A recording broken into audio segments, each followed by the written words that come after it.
পাঠ করছি রবীন্দ্রনাথ ঠাকুরের উপন্যাস গোরা, পর্ব ৪৭।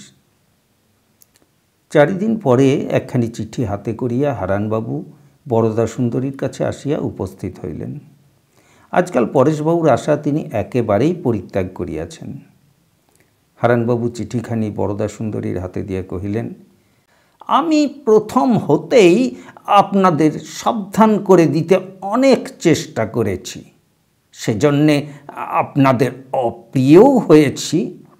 এখন এই চিঠি থেকেই বুঝতে পারবেন ভিতরে ভিতরে ব্যাপারটা কত দূর এগিয়ে পড়েছে। শৈলবালাকে ললিতা যে চিঠি লিখিয়াছিল সেই চিঠিখানি বরদাসুন্দরী পাঠ করিলেন।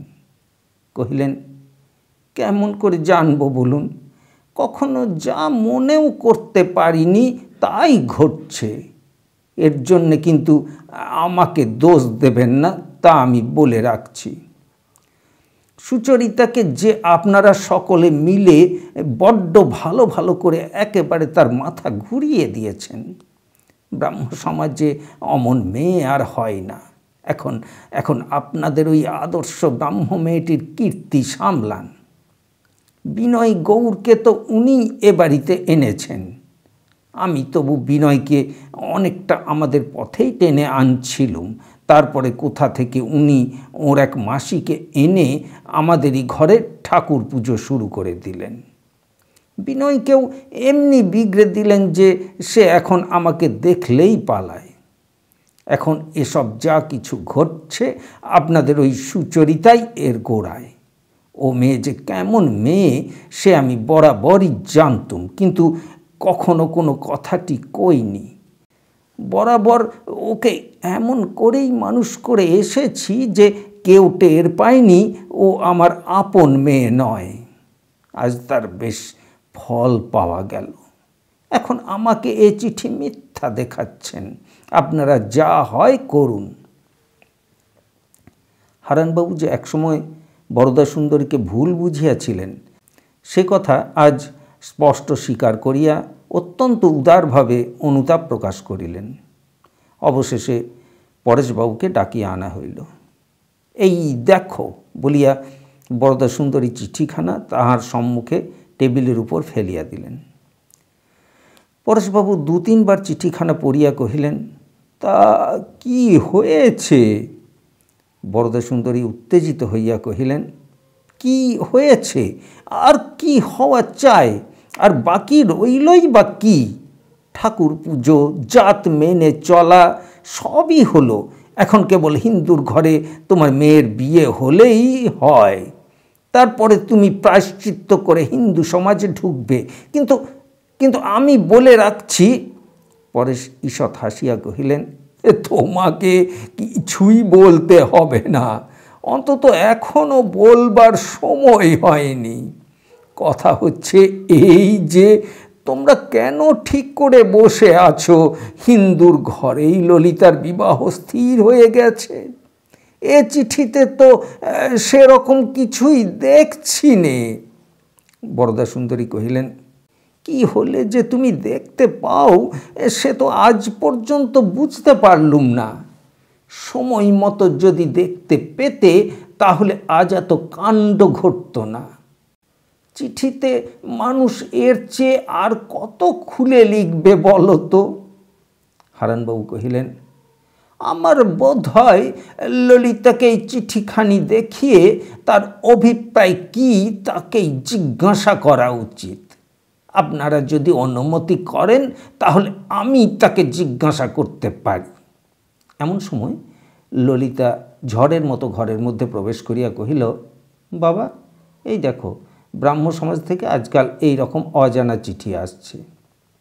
পরেশ চিঠি পড়িয়া দেখিলেন, বিনয়ের সঙ্গে ললিতার বিবাহ যে গোপনে স্থির হইয়া গিয়াছে পত্রলেখক তাহা নিশ্চিত ধরিয়া লইয়া নানা প্রকার ভর্ৎসনা ও উপদেশ দ্বারা চিঠি পূর্ণ করিয়াছেন।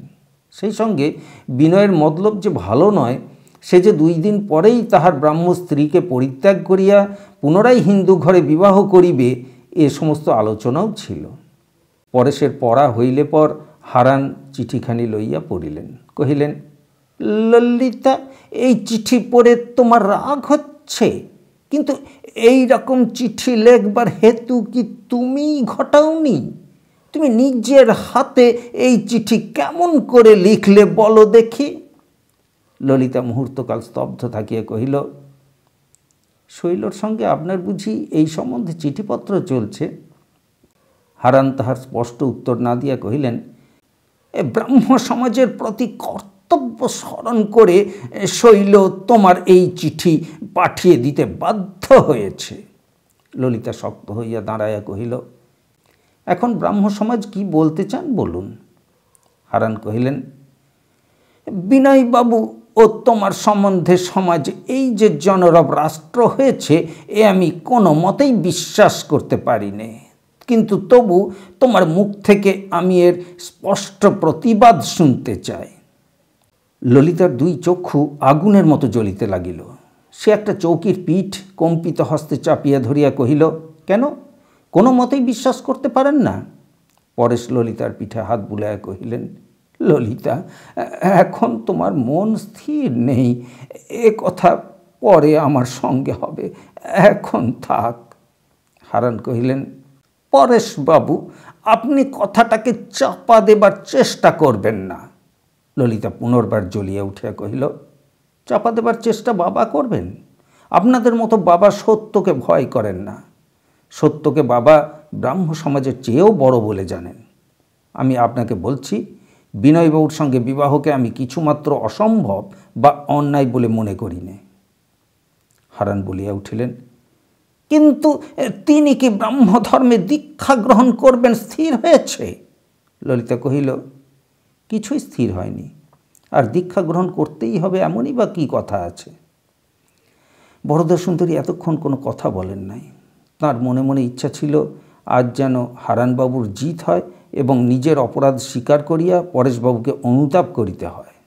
তিনি আর থাকিতে পারিলেন না, বলিয়া উঠিলেন, ললিতা, তুই পাগল হয়েছিস নাকি? বলছিস কি? ললিতা কহিল, না মা, পাগলের কথা নয়, যা বলছি বিবেচনা করেই বলছি। আমাকে যে এমন করে চারদিক থেকে বাঁধতে আসবে সে আমি সহ্য করতে পারবো না। আমি হারানবাবুদের এই সমাজের থেকে মুক্ত হব। হারান কহিলেন, উচ্ছৃঙ্খলতাকে তুমি মুক্তি বলো? ললিতা কহিল, না, নীচতার আক্রমণ থেকে, অসত্যের দাসত্ব থেকে মুক্তিকেই আমি মুক্তি বলি।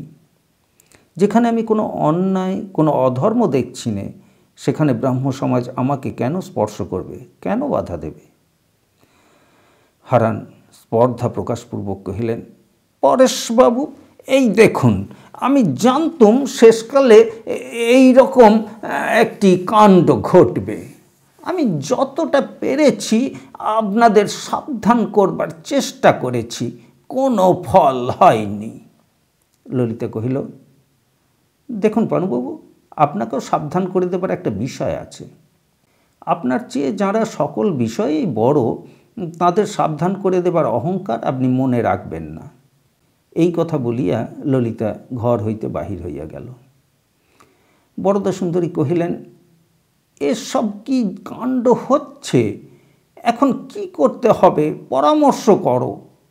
পরেশবাবু কহিলেন, যা কর্তব্য তাই পালন করতে হবে, কিন্তু এরকম করে গোলমাল করে পরামর্শ করে কর্তব্য স্থির হয় না। আমাকে একটু মাপ করতে হবে। এ সম্বন্ধে আমাকে এখন কিছু বলো না, আমি একটু একলা থাকতে চাই।